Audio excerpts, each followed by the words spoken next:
শীতকালে রাতের বেলার ডিনারে যদি এরকম চিকেন স্টু আর তার সাথে টোস্ট হয় কেমন হয় বলো তো? আমার তো এই চিকেন স্টুটা দারুণ লাগে, কারণ এটা বানানো খুবই সহজ আর দুর্দান্ত টেস্ট হয়। তো চলো তোমাদের সাথেও চিকেন স্টু এর রেসিপিটা শেয়ার করি। তো প্রথমে নিয়েছি আমি এখানে চিকেনটাকে পরিষ্কার করে নিয়েছি। এবার চিকেনের মধ্যে একটু স্বাদ মতো নুন, অল্প একটু গোলমরিচ গুঁড়ো, দেবো একটু আদা রসুনের পেস্ট 1 চামচের মতো, আর দিচ্ছি একটু লেবুর রস। এবার চিকেনটাকে ভালো করে মাখিয়ে নেব। এইভাবে চিকেনটা মাখানোর পর কিছুক্ষণের জন্য ম্যারিনেট করে রাখবো। এইভাবে যদি চিকেনটাকে কিছুক্ষণের জন্য ম্যারিনেট করে রাখা যায়, তাহলে চিকেনের মধ্যে যে একটা ব্যাড স্মেল আসে সেটা কিন্তু আসে না, আর এবং খেতেও খুবই ভালো লাগে। তো এবার আমি নিয়েছি এখানে কিছু সবজি, যেমন আলু, পেঁপে, গাজর, বিনস, আর নিয়েছি ছোট্ট ছোট্ট পেঁয়াজ। তো এখানে তোমরা যে কোনো পছন্দ মতো সবজি নিতে পারো। এবার আমি কড়াইতে তেল গরম করে নিচ্ছি, তার মধ্যে দিচ্ছি একটা তেজপাতা আর দিয়ে দিচ্ছি একটু গোটা গরম মশলা, এলাচ, লবঙ্গ, দারচিনি আর গোটা গোলমরিচ। এটা ফোড়ন দিয়ে নেব। এবার এর মধ্যে দিয়ে দেবো অল্প একটু রসুন কুচি, দেবো একটু আদা কুচি। তো রসুনটাকে প্রথমে একটু ভেজে নিচ্ছি, তারপর আমি অ্যাড করব আদা কুচিটা, কারণ রসুনটা কিছুক্ষণ এই তেলের মধ্যে ভেজে নিলে কিন্তু স্টু এর ফ্লেভার এবং টেস্টটা কিন্তু আরও একটু বেড়ে যায়। তো এখানে আদা আর রসুনটা একটু ভাজা হয়ে গেছে। এবার দিয়ে দিচ্ছি এখানে একটা বড় সাইজের পেঁয়াজ। এখানে তোমরা চাইলে মিডিয়াম সাইজের 2টো পেঁয়াজ ব্যবহার করতে পারো। তো আমি এখানে একটা বড় সাইজের পেঁয়াজ ব্যবহার করেছি।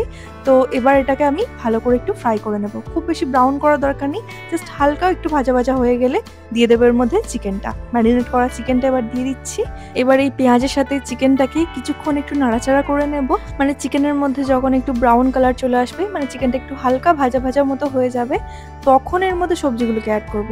তো তার আগে আমি চিকেনটাকে একটু সময় ধরে হালকা হাতে নাড়াচাড়া করতে থাকছি, যাতে চিকেনটা একটু হালকা ভাজা ভাজা মতো হয়ে যায়। তো দেখো আমার চিকেনের কালারটা কিন্তু একটু চেঞ্জ হয়ে আসছে। তো আর বেশি ফ্রাই করব না, এবার আমি সবজিগুলোকে অ্যাড করব। যেমন আমি এখানে প্রথমেই দিয়ে দিচ্ছি টুকরো করা আলুটাকে দেওয়ার পর দিয়ে দিচ্ছি এখানে একটু পেঁপেটা, এবার দিয়ে দিচ্ছি এখানে টুকরো করা গাজরটাও, তারপর আরও একবার একটু মিশিয়ে নেব। আমার না এখানে কড়াটা একটু ছোট হয়ে গেছে, তো যাই হোক আমি হালকা হাতে একটু নাড়াচাড়া করছি। এবার দিয়ে দিচ্ছি এর মধ্যে একটা টুকরো করা টমেটো, আর দিয়ে দেবো যে ছোট্ট ছোট্ট পেঁয়াজ রেখেছিলাম সেটা, আর দিয়ে দিয়েছি স্বাদ মতো একটু নুন, কয়েকটা কাঁচা লঙ্কাও দিয়ে দিলাম। তারপর আরও একবার হালকা হাতে নাড়াচাড়া করে নেব। আর এখানে আমি বিনসটাকে কিন্তু অ্যাড করব না, বিনসটাকে একটু লাস্টে অ্যাড করব, তাতে বিনসের মধ্যে না একটা সুন্দর যে সবুজ কালারটা, সেটা বেশিক্ষণ কুক করার পর সেটা নষ্ট হয়ে যাবে, তাই বিনসটাকে লাস্টেই অ্যাড করব।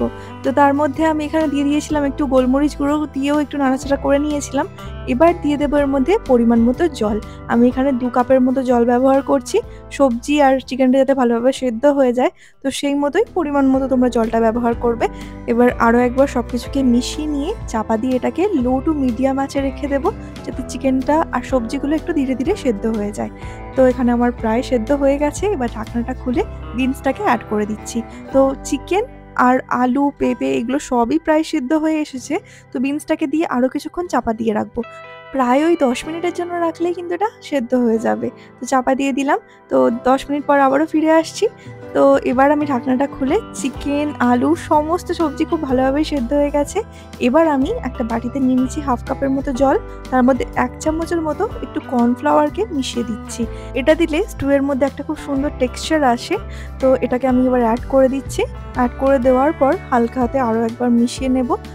এবার জাস্ট 1 থেকে 2 মিনিট একটু ফুটিয়ে নিলেই ব্যাস তৈরি হয়ে যাবে আমাদের চিকেন স্টু। আমাদের চিকেন স্টু কিন্তু একদমই তৈরি প্রায় হয়ে গেছে। চলো এবার একটা পাত্রের মধ্যে সার্ভ করে নিচ্ছি। সত্যি শীতকালের ডিনারে যদি এরকম একটু চিকেন স্টু সবজির সাথে থাকে, তাহলে আর কিছুই চাই না। আর এই চিকেন স্টুটা কিন্তু ভীষণই ভালো হয় খেতে, তোমাদেরকে বলে বোঝাতে পারবো না, এতটাই টেস্টি হয়। তো ওপর থেকে আমি একটু বাটার দিয়ে দিচ্ছি, আর সাথে নিয়ে নিয়েছি একটু টোস্ট। আজকের ডিনারটা কিন্তু একদমই পারফেক্ট হয়েছে। তোমরা অবশ্যই কিন্তু রেসিপিটা ট্রাই করে দেখো, আর কমেন্ট করে জানিও যে তোমাদের কেমন লাগলো। এরকম নতুন নতুন রেসিপি দেখার জন্য আমার চ্যানেল রিয়াজ ফুড ডায়েরিকে কিন্তু অবশ্যই সাবস্ক্রাইব করে নিও। আর যদি ভিডিওটা আমার ফেসবুক পেজে দেখে থাকো, তাহলে পেজটাকেও ফলো করে রাখার অনুরোধ রইল। আজ তাহলে এইটুকুই, টাটা।